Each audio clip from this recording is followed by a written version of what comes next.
Hello everyone. In this video I'm going to be covering Tokita Ohma from Kengan Ashura. This guy has a perfectly balanced physique. Basically every muscle group is developed like to the max. This would take years of dedicated training to reach this level, and it might not even be possible naturally. But if you like the proportions that this guy has, this analysis will inform you which muscles to prioritize in order to get a similar look, and the program will get you started in the right direction. So starting the analysis from the top, he has a decently sized neck and big upper traps, as you can see in this picture. His chest is obviously bulging out and his shoulders are enormous, and his arms are massive as well, including his forearms. He has really great abs, and one thing I did notice is although he has really wide like shoulders, his waist is quite thick. It's not like skinny like someone like Toji's is.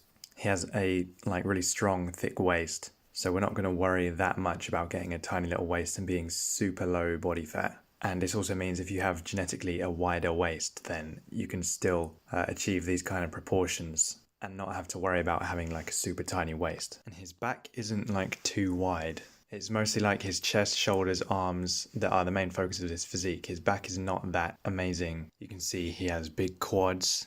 In all the pictures, his shorts are looking tight, so we can assume he has big quads, big upper legs and glutes. In this shot of his back, you can see he has a decent back, but it's not like crazy wide. The V-taper isn't insane.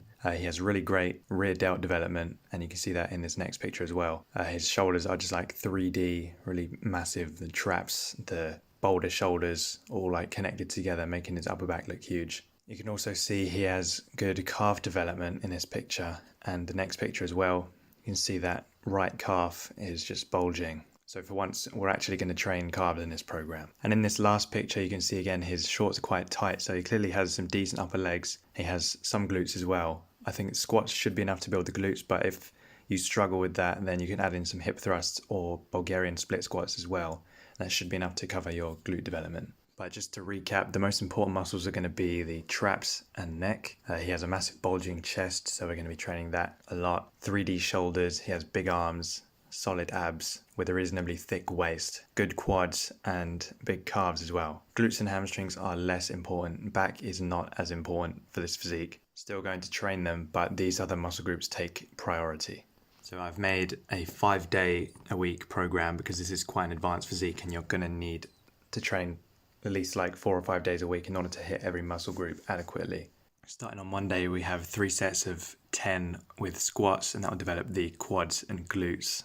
I'm mostly going to be keeping the reps like above 10 reps for most of these sets because we don't care that much about strength. We're just trying to build as much muscle as we can, which is generally done better with less fatigue, with higher reps like 10 to 30 reps. Next is close grip bench press for the triceps and also the pushing muscles like the chest and the shoulders as well. And then we have fairly heavy barbell shrugs, 3x10 for the upper traps. This is also going to develop your forearms because you're holding onto that barbell. Then followed by fairly heavy barbell curls, 3x10 for the biceps. And then finishing with hanging knee raises for the abs. That's also going to develop your forearms because you're hanging from the bar.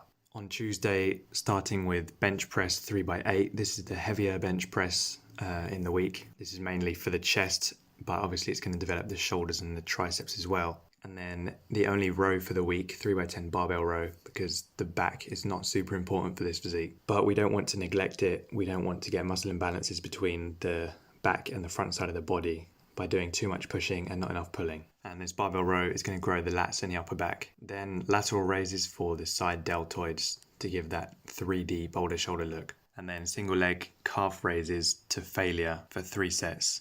And then finishing off with finger curls for the forearms. This is a bit of forearm isolation work because we don't have that much indirect forearm work through like deadlifts and rows like holding a heavy barbell. So we're going to do some direct forearm work. On Wednesday, we're starting with overhead press for the front delts, 3x10. And then the only hinge for the week, a trap bar deadlift. There's not that much reason to include a regular barbell deadlift in here because, we don't care about like competition lifts. We're just getting one hinge in so we can get the hamstrings and lower back some work. And I would say a trap bar deadlift is slightly more functional than a regular deadlift and safer as well, while still providing a great stimulus to, the traps, the hamstrings, the lower back and the forearms. Following that, we have triceps push downs, very high reps, 3x20 just to blast out the triceps and fatigue them. And then some fairly high rep leg extensions for the quads. Might be the first time I've included leg extensions in one of these programs, because generally legs aren't that important for the physiques I cover,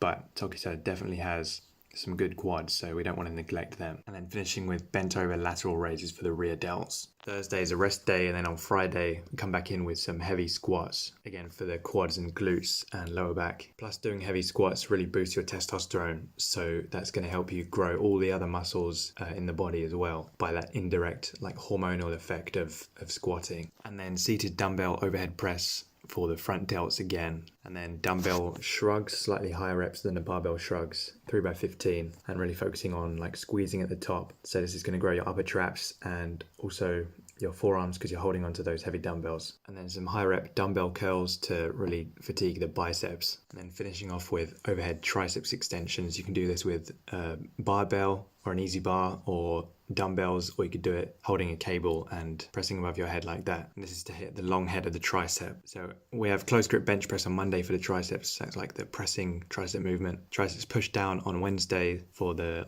medial head, and then now for the long head on Friday we have overhead triceps extensions. So we're trying to hit all the heads of the tricep from different angles. Then on Saturday we have some high rep bench press, 3x12, to get the blood flowing into the chest, getting nice pump and fatigue the chest before rest day on Sunday. Then weighted chin-ups for the lats and the biceps, fairly low reps. And this is just to cover all the basic movement patterns of the body. We have horizontal press with bench press, vertical press with overhead press, horizontal pull with the barbell row on Tuesday, and now vertical pull with the weighted chin up on Saturday. This is just to prevent muscle imbalances and make sure we're developing the muscles from different angles. After that is cable lateral raises for the side delts, pretty high reps. You're basically just blasting this out close to failure. And then calf press, 3x20 reps. Again, basically going close to failure. And then lastly, going to failure on the weighted sit-ups. And weighted sit-ups are going to give you a really strong core. You could add in more ab work on the rest days if you wanted to.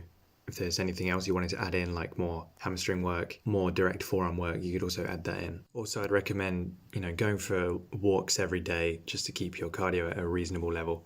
Eating healthy, obviously, getting plenty of sleep. I like to do yoga to help with recovery, get the blood flowing into the muscles and stretching them out and stuff. I feel much better after having stretched after a session. I really don't get sore if I stretch after, so I definitely recommend that for recovery. If I skip the stretching, generally I'll be sore and kind of in pain the next day. So just getting your body moving in some way, getting the blood flowing to the muscles is really going to help you recover and build muscle better.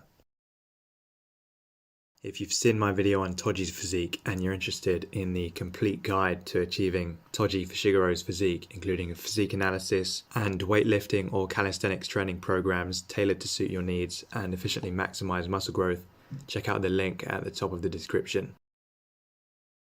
Hopefully you enjoyed this one. Let me know in the comments if there's anything you disagree with, any exercises you would add in, or muscles you think are important. Maybe you think if you want to look like Tokita Ohma, you should also train like him and train martial arts and more cardio stuff. And I definitely recommend training martial arts and cardio for health and self-defense and confidence reasons. Let me know what other physiques you'd like to see covered, and I'll see you in the next video.